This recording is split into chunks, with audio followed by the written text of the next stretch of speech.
আমার খবর। 21শে জুলাই শহীদ সমাবেশ সফল করতে কলকাতার ধর্মতলায় যাবার বার্তা দিতে বোলপুরে মহামিছিলে পদযাত্রায় পা মেলালেন অনুব্রত মণ্ডল। এদিন বোলপুর চৌরাস্তা থেকে মহামিছিলটি শুরু হয় বড় মসজিদ হয়ে আবারও বোলপুর চৌরাস্তায় মিছিলটি শেষ হয়। এদিনের মহামিছিলে কয়েক হাজার তৃণমূল কর্মী সমর্থকরা পথে নামেন। অনুব্রত মণ্ডল ছাড়াও উপস্থিত ছিলেন সুদীপ্ত ঘোষ, বোলপুর পৌরসভার পুরপ্রধান পর্ণা ঘোষ সহ বোলপুর শহর এবং ব্লকের তৃণমূল কংগ্রেসের নেতৃত্বরা। পদযাত্রা শেষেই অনুব্রত মণ্ডল জানান 21শে জুলাইয়ের কথা।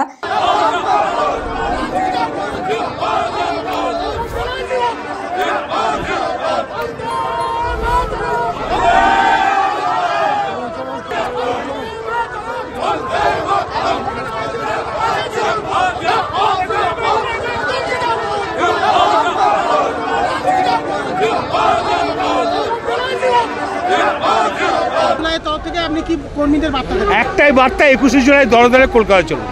বীরভূম থেকে কত লোক যাবে? 2 লাখ 2.5 লাখ তো যাবি। আগের রেকর্ড কি ছাড়াবে?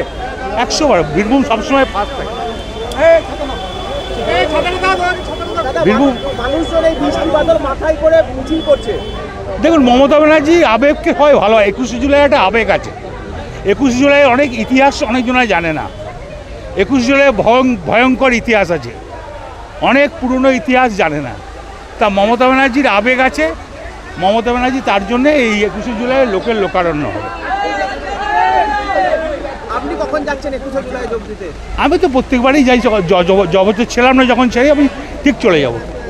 এবারেও যাবেন? 100 বার।